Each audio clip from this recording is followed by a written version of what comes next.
চব আমাৰ সমষ্টি শিৱসাগৰলৈ আহিছে, জিলালৈ আহিছে। সেইবাবে তেখেতক এবাৰ মাত লগাবলৈ আহিলোঁ আৰু তেখেত নৱপ্ৰজন্মৰ মানে লিডাৰ হিচাপে ওলাই আহিছে। আমি সেইকাৰণে ভাল পাইছোঁ আৰু তেওঁলোকে যিটো যাত্ৰা কৰিছে এই বিষয়ে ৰাইজৰ পৰা কি পালে কি নাপাইছে সেইখিনি কথা পাতিবলৈ আহিলোঁ। এইটো নহয়, it is a completely non political আজি ডিছকাশ্যন হৈছে আৰু বেচিকলি তেওঁলোকে যাত্ৰা এটা কৰি আহিছে, ৰাইজৰ পৰা কি পাইছে কি নাপাইছে সেইখিনি জানিবলৈ আহিলোঁ, যিহেতু আমিও ৰাজনীতিত আছোঁ। আৰু বেলেগ দলৰ লগত যোগদান কৰাৰ কথা এইবোৰ পিছৰ কথা, সেইবোৰ এতিয়া ভবা নাই।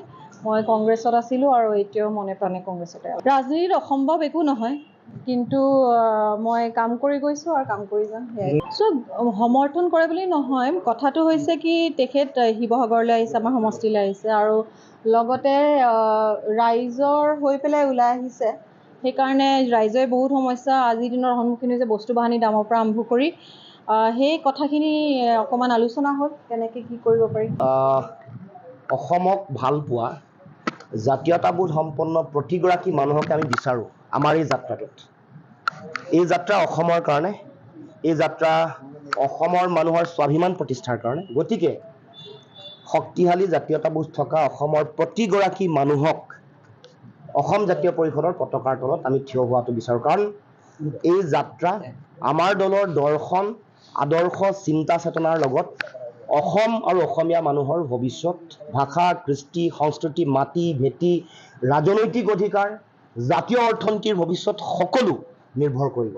গতিকে মই অসমৰ সমাজ জীৱনৰ প্ৰতিগৰাকী মেধাসম্পন্ন, শক্তিশালী যুৱ নেতা, প্ৰতিশ্ৰুতি সম্পন্ন প্ৰতিগৰাকী ব্যক্তি সকলোকে জাতীয়তাবাদৰ পতাকাৰ তলত থিয় হোৱাটো বিচাৰিম অসমৰ কাৰণে, অসমৰ মানুহৰ ভাল ভৱিষ্যতৰ কাৰণে। চক প্ৰথম কথাটো হ'ল যে এই গোটেই যাত্ৰাটো একেবাৰে অৰাজনৈতিক, অসমৰ মানুহৰ সমন্বয়, প্ৰতিটো জাতি জনগোষ্ঠী, ভাষা ভাষী, ধৰ্মাৱলম্বী লোকক এক কৰা।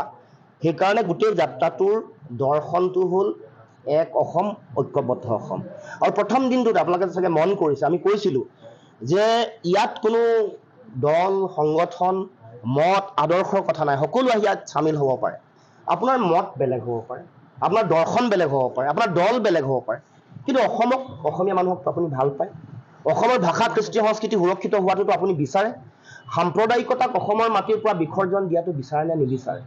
গতিকে মই ভাবোঁ যে এই আদৰ্শটোত, এই চেতনাত আজি অংকিতা দত্ত ডাঙৰীয়ানী তেওঁ এইটো বিচাৰে, এইকাৰণে আহিছে। আৰু আমিও ভাবোঁ যে পৰৱৰ্তী দিনসমূহত এইটো যিটো জাতীয় চেতনা, এই জাতীয় চেতনাৰ প্ৰতি প্ৰতিগৰাকী মানুহ শ্ৰদ্ধাশীল হ'ব আৰু বিশেষকৈ যুৱ প্ৰজন্ম, প্ৰতিশ্ৰুতি সম্পন্ন, উচ্চ শিক্ষিত, মেধাসম্পন্ন প্ৰতিগৰাকী ব্যক্তিয়ে এই যিটো চিন্তা, এই দৰ্শনটো যদি সকলোৱে শক্তিশালী ৰূপত আগবঢ়াই লৈ যায়, অসমক কোনেও ৰোধ কৰিব নোৱাৰে। এক নতুন সূৰুজৰ উদয় হ'ব অসমত। ধুবুৰীৰ পৰা শদিয়ালৈ যাত্ৰাটো অৰাজনৈতিক, এইটো আমিও স্বীকাৰ কৰিছোঁ, কিন্তু বৈঠকখনৰ অৰাজনৈতিক নাই, এইটো